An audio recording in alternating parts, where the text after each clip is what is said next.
नमस्कार शेतकरी बंधूंनो. पिकांच्या चांगल्या वाढीसाठी नत्र, स्फुरद आणि पालाश ही मुख्य अन्नद्रव्ये आवश्यक असतात. त्यापैकी पालाश म्हणजे पोटॅश हे पिकांच्या उत्पादनाची गुणवत्ता आणि कार्यक्षमता सुधारण्यासाठी अत्यंत महत्त्वाचे अन्नद्रव्य आहे. पालाशमुळे पिकाची रोगप्रतिकारक शक्ती वाढते आणि पिके प्रतिकूल परिस्थितीतही तग धरू शकतात. पालाशमुळे बाष्पीभवनाचा वेग कमी होतो, त्यामुळे पिकांना कमी पाण्याची गरज भासते आणि दुष्काळी परिस्थितीतही पीक टिकून राहण्यास मदत होते. पालाश पिकांमध्ये प्रकाश संश्लेषण प्रक्रियेला चालना देते आणि पेशींची वाढ सुधारते.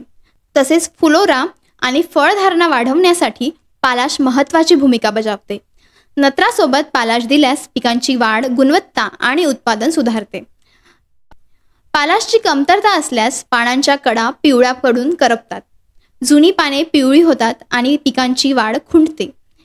मुळांची आणि खोडांची वाढ कमी होते, तसेच धान्य उत्पादन आणि पिकाचा दर्जा कमी होतो. पालाशमुळे तृणधान्य पिकांची गुणवत्ता सुधारते.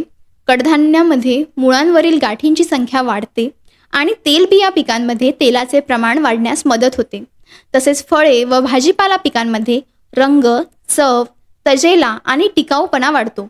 पालाशयुक्त खतांमध्ये शेणखत, कंपोस्ट, हिरवळीचे खत, गांडूळ खत यांसारखी सेंद्रिय खते वापरली जातात. रासायनिक खतांमध्ये म्युरेट ऑफ पोटॅश आणि सल्फेट ऑफ पोटॅश ही खते प्रामुख्याने वापरली जातात. पालाश खते पेरणीपूर्वी जमिनीत मिसळून द्यावीत किंवा शेणखतासोबत मिसळून वापरावीत. काही पिकांमध्ये विद्राव्य पालाश खताची फवारणी देखील फायदेशीर ठरते. पिकांची गुणवत्ता आणि उत्पादन वाढवण्यासाठी पालाशचे संतुलित व्यवस्थापन करणे अत्यंत गरजेचे आहे. धन्यवाद.